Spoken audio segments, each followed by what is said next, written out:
Hello, everyone, and welcome to our podcast. This is JB. And I'm Chandler, and this is the Unbiased Hard Take. And on today's Unbiased Hard Take, Topic 1, Victor Wembanyama, a.k.a. Wemby. We're going to be talking about his Summer League debut. A lot of people consider, including us, he's appeared to struggle quite often in his Summer League debut, shooting, let's see here, he's shooting 2 for 13 from the field, 1 for 6 for a three-pointer, did make all 4 of his free throws for 9 points, 8 rebounds, 3 assists, and 5 blocks, 3 total turnovers, and 4 fouls. What's your thought on his Summer League debut, on his struggles? Do you think it's something we ought to be concerned about, or if it's just a meaningless Summer League game? I mean, for him, he thinks it's a meaningless Summer League, in my opinion. But first time he talked about it's like he's not going to play the Summer League at all because he's too good for it. To me, that's what when he said that he's not going to play, then it's whatever. But he's playing, but he sucked. He went, like you said, he went 2 for 13, 1 for 6. Defensively, he actually did pretty good at least. But I mean, for being 7'5", you should be good at defense, right? I mean, he had 5 blocks and almost a double-digit rebounding. But I mean, all in all, percentage-wise, it sucked. 15.4% and on the field and 16.7% in three-point. And he had 3 turnovers as well on top of it. So, I mean, for him, he thinks it's a meaningless thing. Do you think it's a meaningless thing? No. It is, to me, the coaches are there. The head coaches, all the coaches are there watching you and seeing how you develop facing the freshman and sophomore players of the teams. So it gets you, like, especially when you're facing the sophomores, they know what to expect, and they're gonna put all that effort to showing you, like, hey, welcome to the NBA type thing.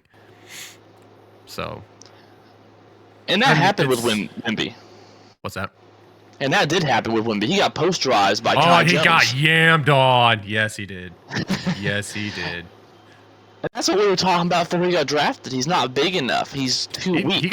He got fucking posterized by a point guard. And that's the thing. They were playing him. I can't recall how, but definitely not a power forward center. And that's what they list him as power forward on the Spurs roster. They played him mainly. I don't know if you watched the Summer League game, but against the Hornets, they played him at power forward center. Yeah, You're telling me the guy who got posterized by Kai Jones and was talking about poor conditioning. He is quoted, ready?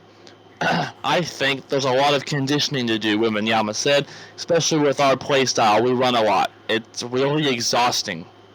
Well, duh. It's like you probably never went to you probably never trained for this. That's the problem. When you're in France, you probably didn't train there. You probably trained there for a little bit, but not like this, because this is a whole different ballgame. Yes, it is. Yes, it is. And so a conditioning issue. Game 1 of Summer League. Mm-hmm.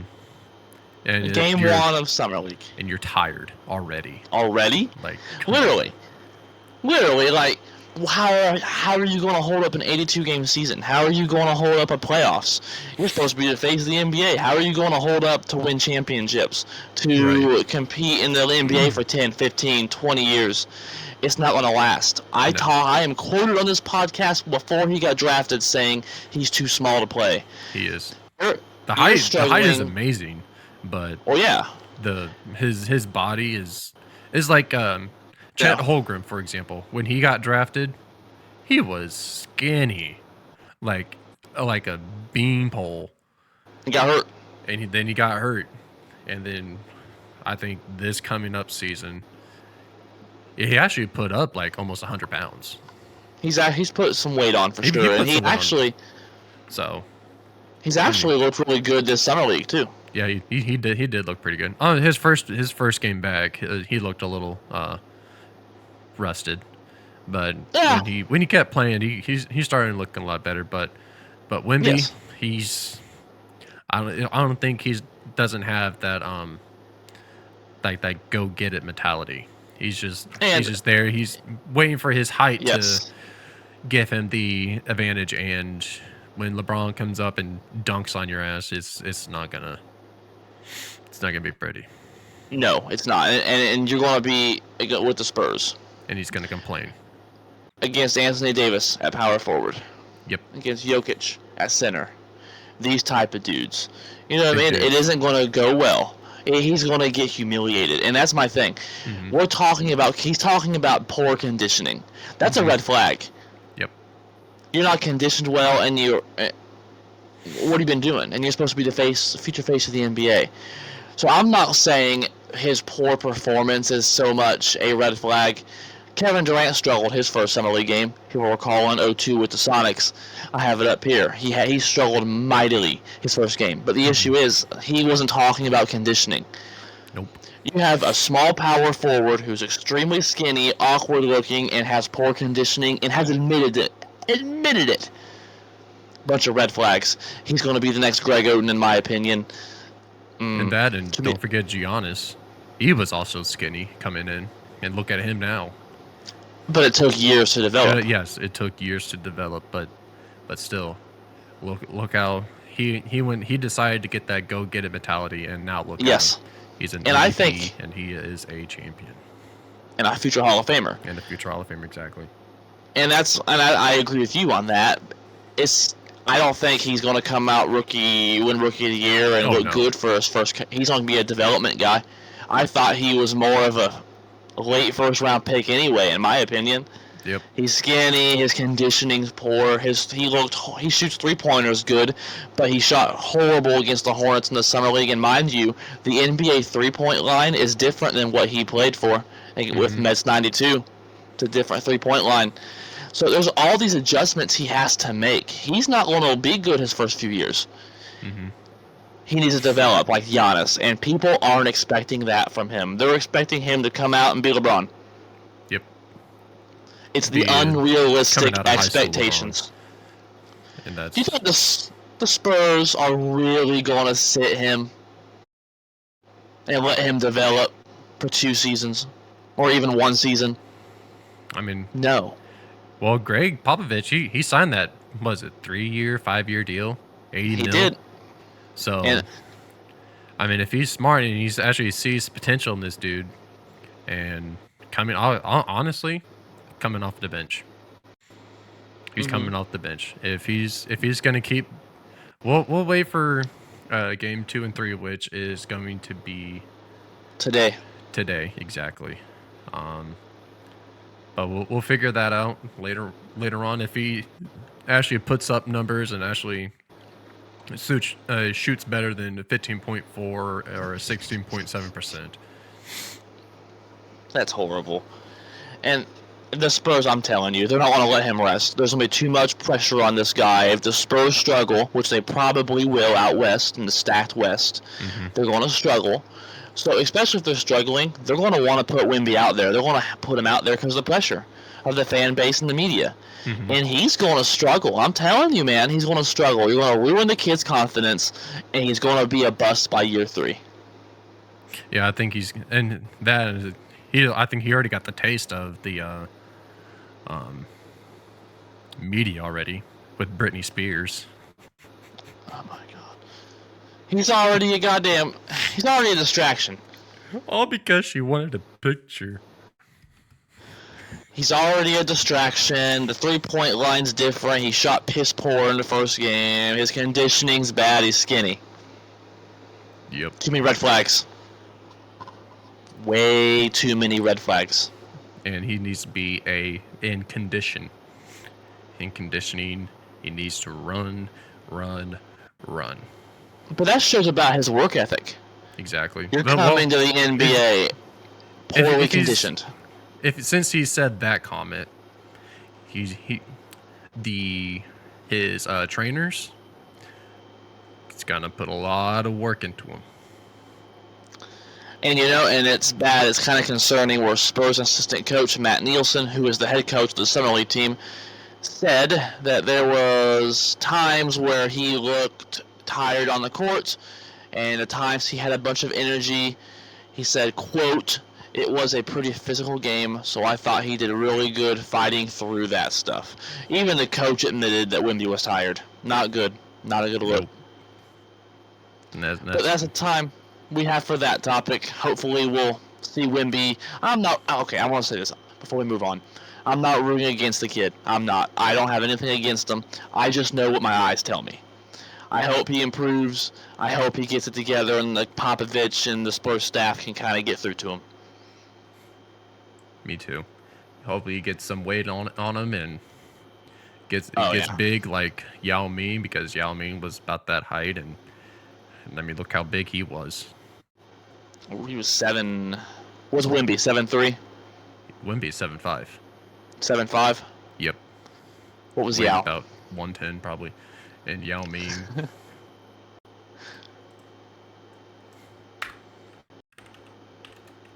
Yao was he taller than 7'5"? I don't think so.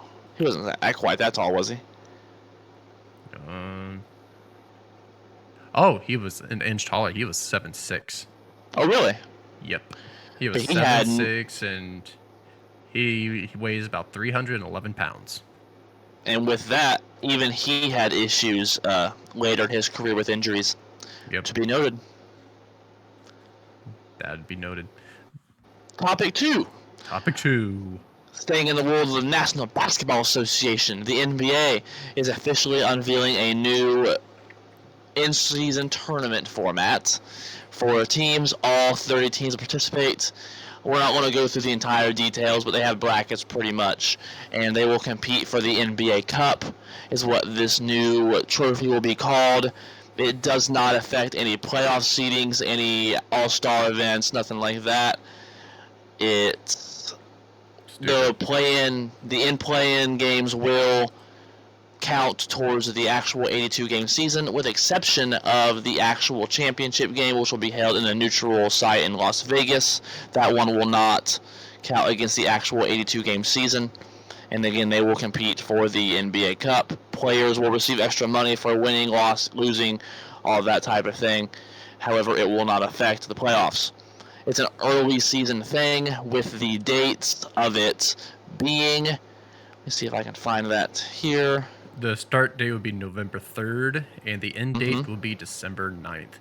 The prize money for the in-season tournament prize money, the winning team championship gets $500,000 per player. Each final game is $200,000 per player. Each semifinal game is $100,000 per player, and each quarterfinal game is $50,000 per player. So basically, to me, it is a participation trophy, and just a reward is, here you go, here's some more money for your over $100 million contract type thing. And you knew they would want to throw some extra money. Good assist with JB with the actual numbers. I'm not going to go into the big details of how it's going to play, because then you can really start getting into weird stuff like the Magic can win a championship. Yay for them. It's not a championship. It's like a reward. It is an in-season participation trophy. So I take it you're not a fan? No. And I think it's corny. I think it's dumb as hell. But hear me out. On the show, initially I had the same reaction you do. The trophy itself is a participation trophy, yes. It doesn't mean anything.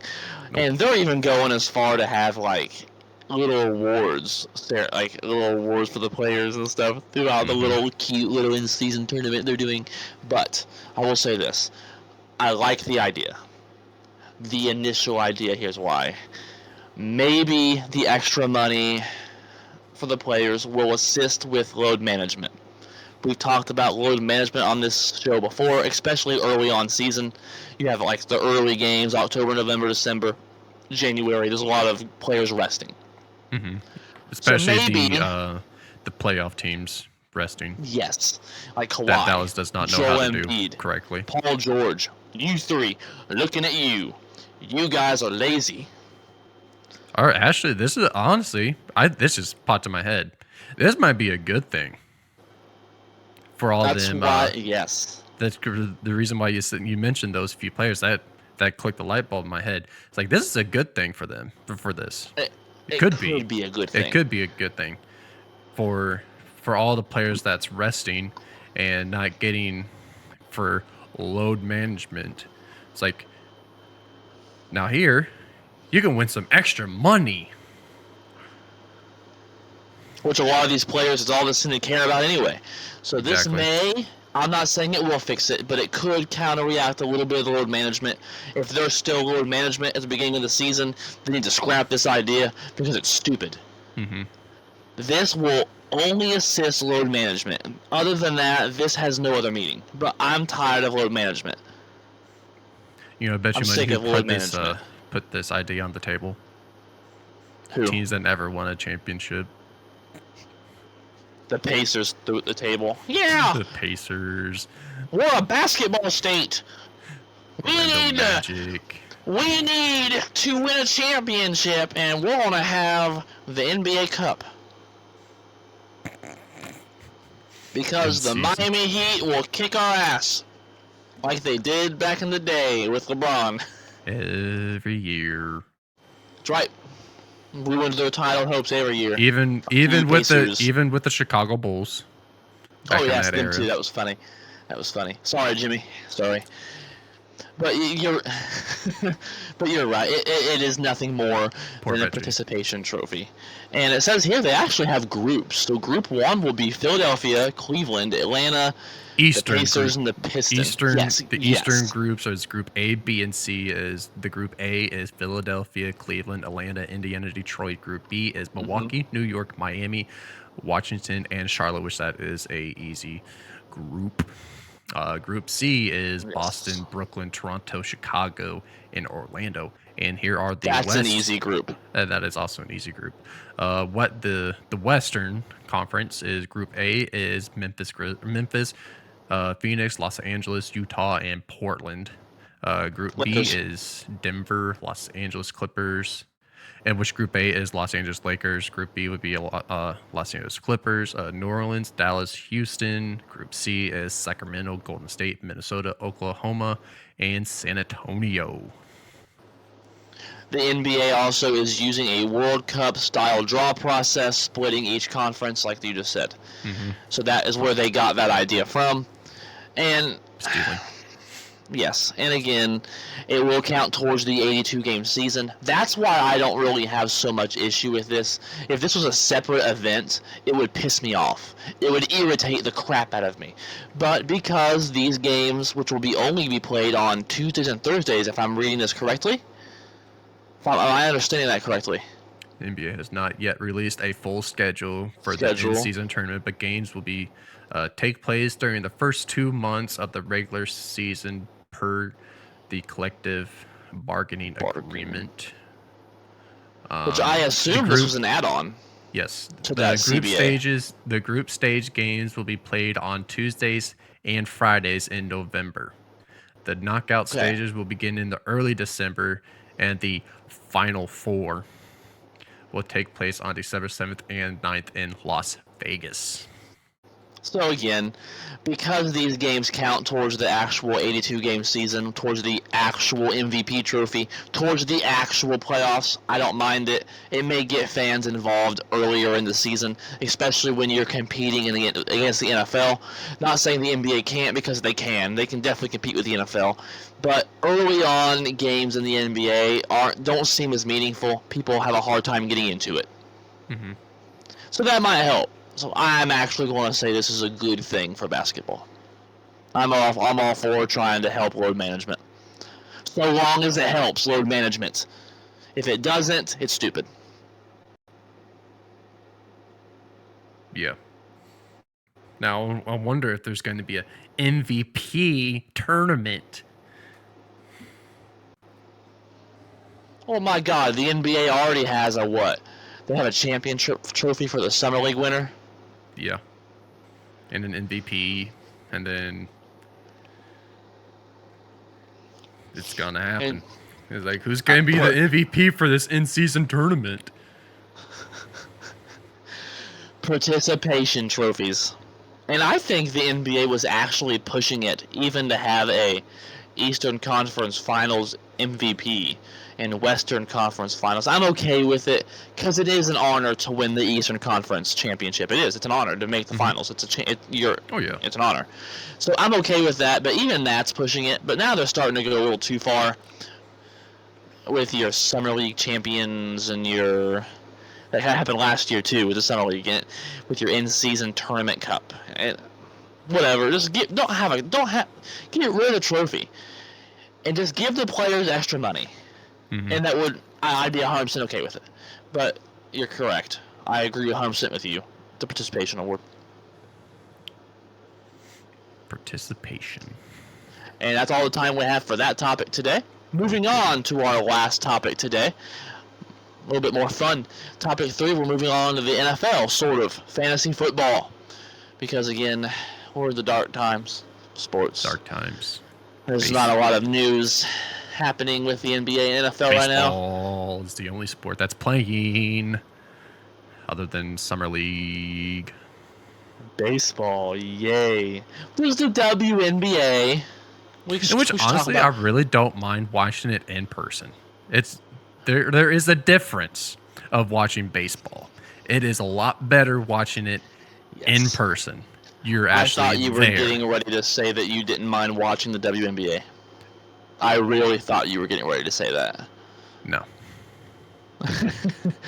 You don't want to go talk about the Mystics and Brittany Griner? No. But no, the baseball. We're talking about baseball. And you're right, it's not bad in person. It's fun to watch it in person. But when you're actually watching on TV, it is boring. Yes. It is literally drowning. Anyways. And if you're looking for baseball content here, please look elsewhere. I hate to say that, but we just will not be talking about baseball on this podcast. Even though both of our favorite teams is baseball is the New York Yankees. But however, I will admit this, we are not dedicated fans. We will support them regardless. I am a only dedicated when it comes to October. Yes, the postseason for the MLB is probably the only exciting thing in MLB, in my opinion. Yeah, that's because their season's 160 some odd fucking games. Too much. Anyway. Yeah. Anyways. The NFL. NFL. We will be getting you guys ready for fantasy football. Over 20 years experience combined between me and him across the table. Wow, we're getting old. Anyways, 2006 for me. We will be going down the position line of we'll break it down by positions. This week will be quarterback, and then we'll go down the running backs, wide receivers, tight ends, defense, and even defensive players. We have defensive players in our leagues. If you don't, fuck you, I will. Anyways, moving on to the quarterbacks, we're going to discuss 2 quarterbacks that you should draft and 2 quarterbacks you should not draft. Please stay away from these quarterbacks in your leagues. Trust me, trust him. You won't regret it. I'm gonna start with you, JB. 2 quarterbacks that you believe people should draft and why. Should. Well, the 2 for me is, for one, Lamar Jackson. He is. Okay.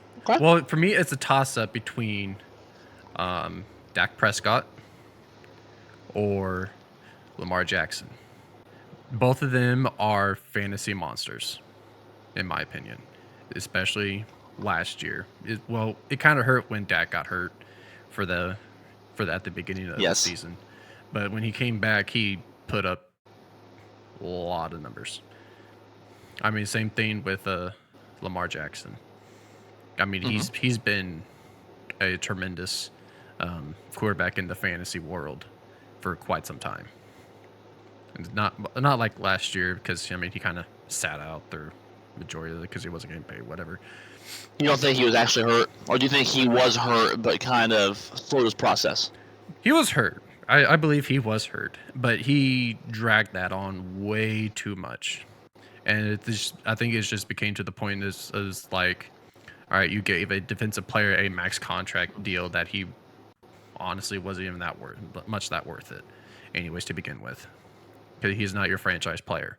Your franchise player is Lamar Jackson, the person that gave you Yes. the unanimous MVP. It just brings back your the Baltimore mentality.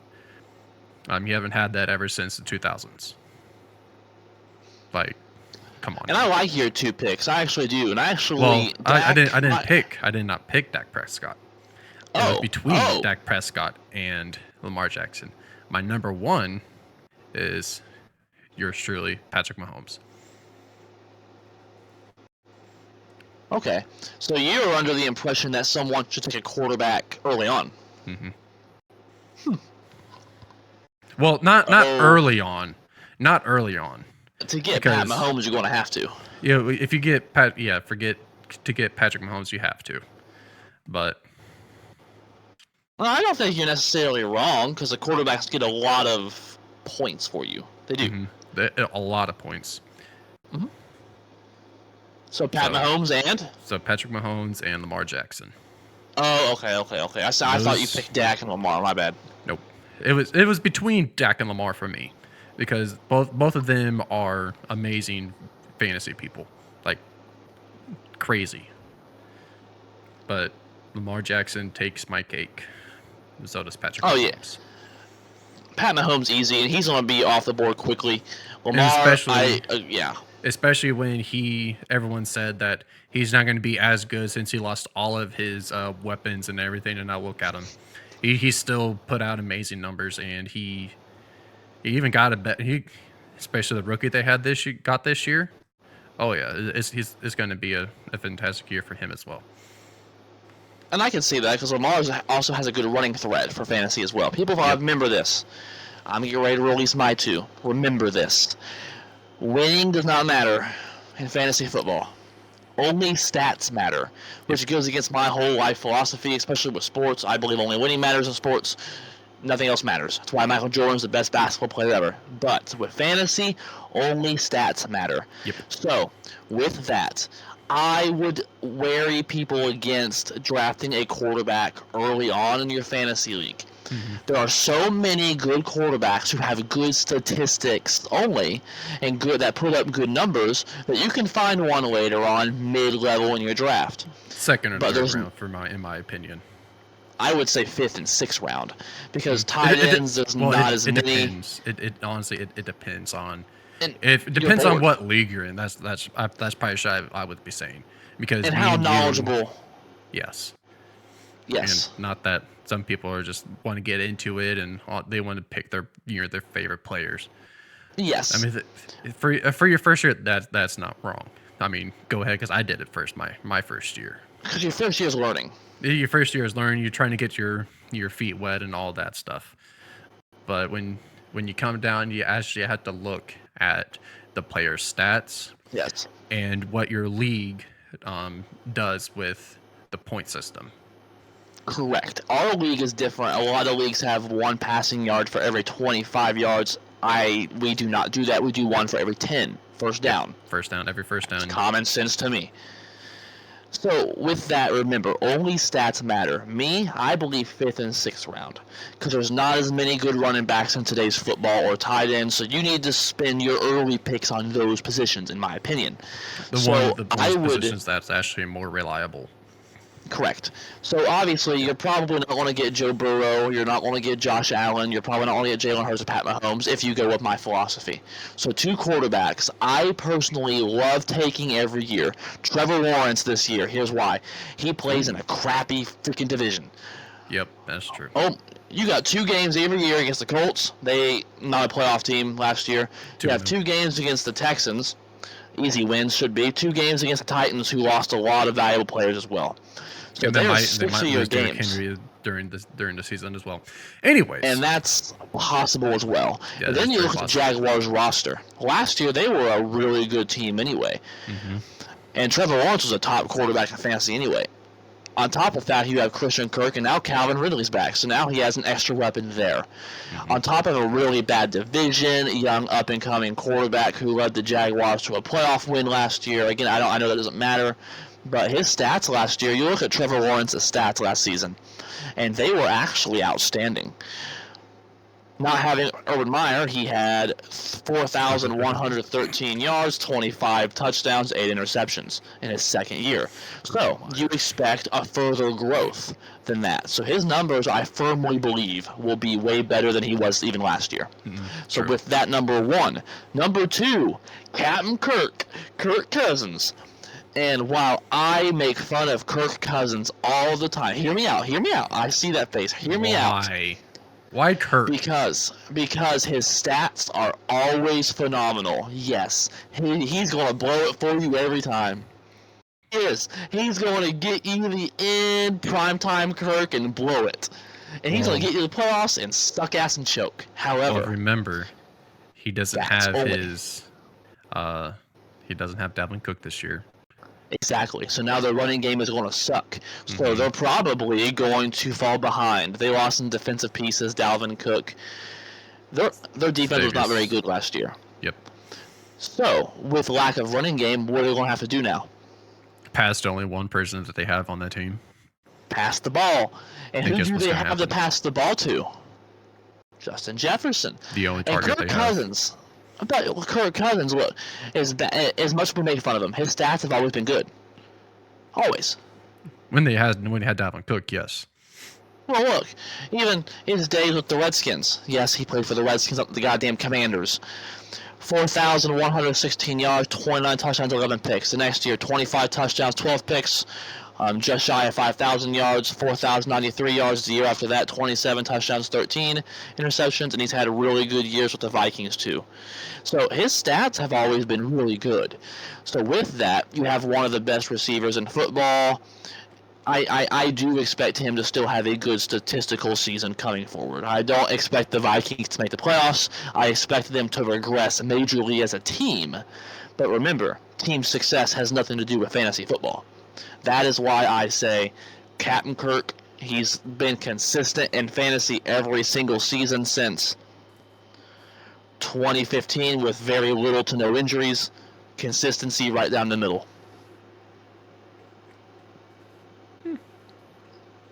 Okay. Now, moving on to quarterbacks to stay away from.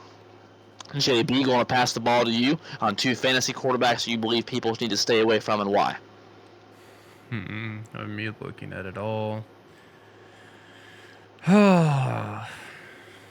There's so many choices. I mean, you have, for me, stay away from the rookie quarterbacks. Stay away from them. Okay. All of them. Agreed. It doesn't care how much, statistics and how they look during the preseason. That is preseason.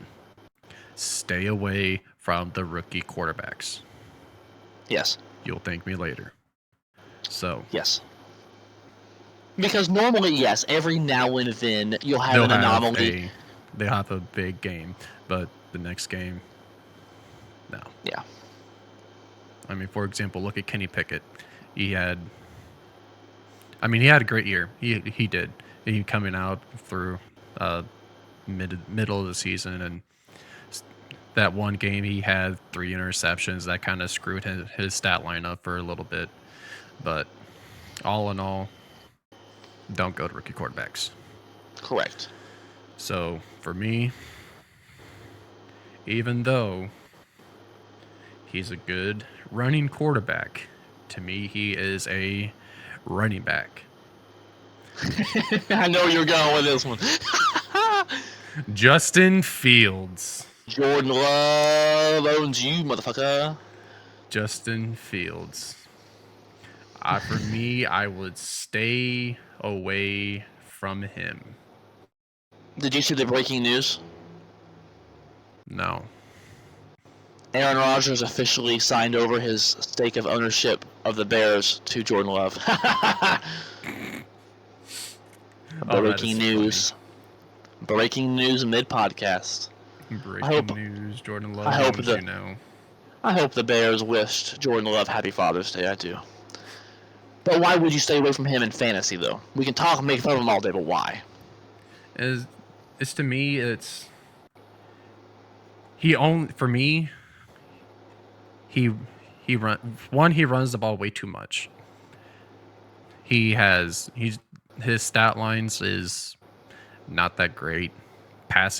His passing is not that great because every time you throw an interception, you get negative points. I don't know about your other leagues if you do that or not, but you do lose. For us, you do lose points if you turn over the ball. So with that being said, he turns the ball over way too much, in my opinion. Okay. Even though they upgraded his line and he has weapons now. He can stay in the pocket and throw the ball. You know how many seconds it takes for an average NFL quarterback to throw the ball? Do you know that? Do you know this question? Do you know how an average second to throw the ball? An average quarterback to throw the football. From the moment he hikes the ball. From the moment he hikes the ball, the football is in his hands. How 4 many seconds? How many? 3 to 4 seconds. Exactly. And you know how much his line gave him majority of the time? No. 3 to 4, sometimes 5 seconds. And you know what he did? He ran the ball. Natural instinct. That's his natural instinct. He runs the ball. Yes, there are times where the defensive players just right at his face, and yes, there is a good choice to run the ball for him. But if you're in the pocket for 3 to 4 seconds running around, even if your line has a perfect blocking and you still running around like you're a maniac, like there's no explanation. You can see highlights from him. And how many seconds his line gave him. His average line gave him 3 to 4 seconds to pass the ball. And then you go to his weapons. Well, Moody, for him, that is a really good target for him. Yes, he did get hurt. Yeah. But still, you had other receivers. You had other good receivers back in. I mean, you don't even know because I'm not even a Bears fan. So I know you got Claypool. Haha. Thank you. Thank you for that early pick. Now you gave us good old Joey Porter Jr. Anyways, thank you, Bears fans. And the Bears in general. But for me, it's just the lack of awareness or the quarterback. I mean, his awareness in the pocket, running out of the pocket and getting extra yards is nice. But throwing the ball, that's where he's lacking. And especially when you throw an interception with a defensive lineman right by the sideline. Yes.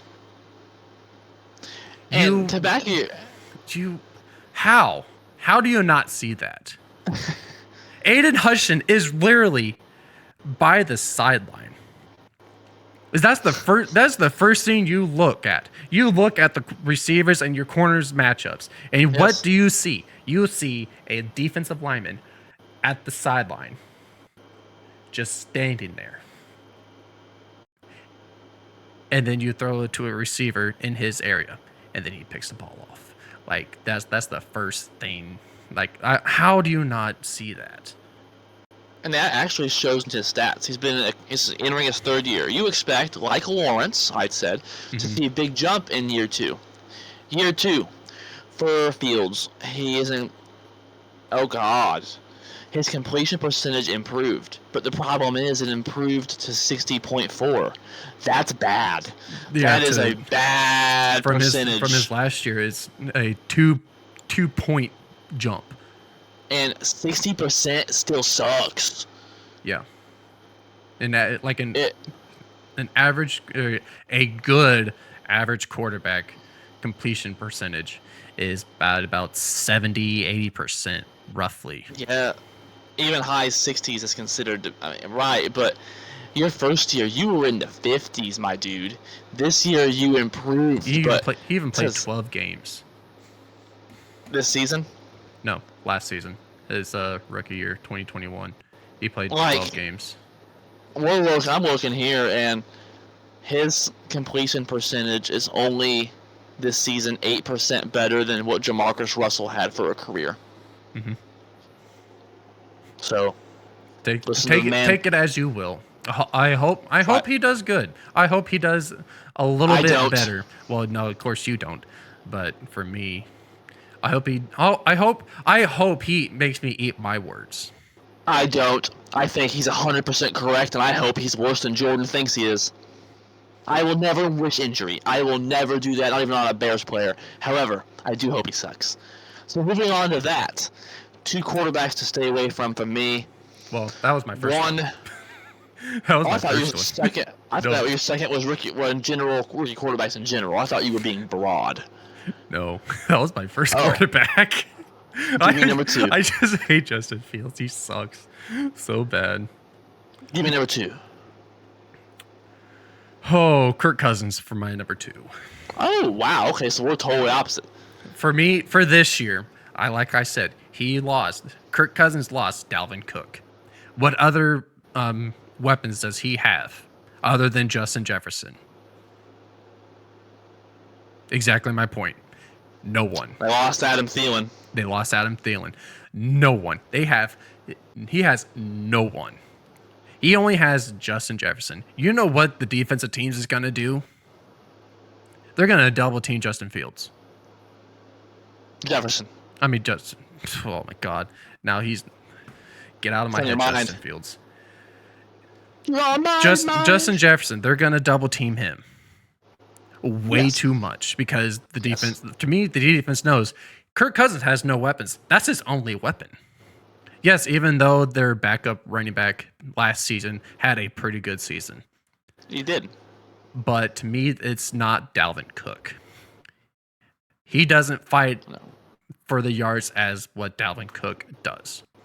Dalvin Cook is still young. He is still a great running back. A lot of teams should look into getting this running back, Dalvin Cook. Absolutely. But for me, no doubt. Kirk Cousins is going to suck. All Vikings, the Vikings this year is going to suck. They don't have a defense. I hope so too. But they don't have weapons. They downgraded this year. So you're basing it on supporting cast. Supporting cast, like last year and this year is going to be totally different. We all know this. But if you're an elite quarterback like Josh Allen, Jalen Hurts, Patrick Mahomes, those people, they have like year after year after year, about the same numbers, same everything, roughly through all of that. So is Kirk Cousins. I don't think not this year. Okay, so you think this? Okay, so you're predicting that he'll drop off. I'm predicting he will not. Yep. Okay. I think even though his. It's good to see us disagree again. It is because we've agreed all podcasts long so far. It's good to see it. But yeah, to me, it's not gonna be good for the Kirk Cousins. The primetime Kirk is not gonna be no more. Okay. Moving on. So 2 I think will be busts, and this one actually breaks my heart slightly. Aaron Rodgers. Stay away from Aaron Rodgers in your fantasy leagues. Oh wow. Here's why. Even though he has that young supporting cast behind him. He had a young supporting cast last year, and there was all these reports he had aged out of Green Bay's locker room. He has an issue with the younger guys. Well, the issue is he's going to a young team with the Jets. That's number 1. The Jets are a young team. Garrett Wilson, great young receiver. Corey Davis, shows some promise, young receiver. Mims, shows some promise, young receiver. And if he had problems working with young receivers in a place he actually won a Super Bowl and made a Hall of Fame career, what makes me think he'll be any different in New York? That's number 1. Number 2, Hard Knocks is with the Jets. There's another distraction. Oh, look, now you have an old quarterback who's hard to work with, like they did years ago, Brett Favre, and now you're going to have a Hard Knocks walk around the building and film everything. You don't think that's going to distract your already young roster? With a quarterback who's trying to learn a new team, a new system, a new players, new everything. I mean, he did actually go out during the offseason during this whole predicament of what team he's going to go to. He was working with the New York Jets rookie core, receiver core. Here's why that pisses me off. You didn't do that for... You didn't do that with the Green Bay Packers, but you can do it with the New York Jets. No! You didn't do that with Romeo Doubs and Christian Watson. Why? Nope. They showed plenty of promise their first season, did they not? True. Showed plenty of promise. To me, it was a little too late. They showed up a little too late, in my opinion. They did, but you don't think that has a lot to do with Rodgers didn't actually work with them? True. I do. You weren't at voluntary OTAs. You weren't at voluntary anything. Nope. And you expect your rookie receivers who are trying to figure out how to get across the building, they don't even know where to go. They don't even know where their fucking cafeteria is. And you're expecting them to go out there and be Devontae Adams. Fuck you. Anyways, moving on to actual... He got me going. To go on actual statistics. I knew that would get you going. The Jets, on top of all of that, have the 7th hardest schedule in the league. You're not in the division with the Bears anymore. You're not in the division with the Lions, who you beat up on for decades, or the Vikings, who you did the same thing to them. You're not in that division. Now you get to be in division with the Dolphins, who made the playoffs last year. Now you get to be in the division with Bill Belichick and the Patriots. Now you get to hang out with Josh Allen and the Bills. Good luck. That is why I would stay away from A-Rod. He's a great player. I expect him to at least not... He won't shit his pants like Russell Wilson did, but don't expect great fantasy numbers from him. That'll be my other quarterback I would stay away from is Russell Wilson. But anyway, that's my quarterback. I will cover that. I got us. Here's why. I see all these articles. Sean Payton's going to fix him. He's going to get it done. Let's ride. We ain't riding nowhere. You got a flat tire on you. You taking horse and buggy. Riding on a horse and buggy, Amish style, on a highway. That's what they'll be doing. Because what I seen last year, that wasn't a bad season. I don't know what that was. I've never seen anything like that from a quarterback who was great for so long. And then he was a systems quarterback. I think Geno Smith walking into Seattle and having a Russell Wilson-like season, and while Russell Wilson leaves to a better situation and better team, be Super Bowl contenders, and looks that bad. That bad? I've seen quarterbacks have bad seasons, but not that bad. He looked like he was having issues reading defenses. His teammates were giving him bad looks. He was unrelatable in the locker room. He got his coach fired, not even fully through the whole season. You're pissing the pants. Your defense is winning you games, and you're going to the interview table still saying, let's ride. Yeah, your defense is the only reason you got the wins you did, number one. I don't know. Maybe if anyone can fix them, Sean Payton can, but I think it's a lost cause. Lost cause. His stats last year. Let's rest. At one point, there was a TikTok thing counting him how many touchdowns he had to bathrooms in his house. I seen that too. And he didn't even reach it until towards the end or part of the year. Stay away from Russell Wilson. Don't buy into this bullshit that he's going to pull it together. Oh. So that's the time we have for today's unbiased hard take. Anything you want to add, JB? Let's ride. Cue that music. We're gonna ride. We're gonna ride this train. We cannot wait for football to start. And which, by the way, 9 Sundays left, baby. Counting down. We're in the single digits of the Sundays. No, we ain't. Preseason will be before that. So, like, subscribe, hit the bell, like us on Facebook. Check out our sports fact of the day. All right. Anything else?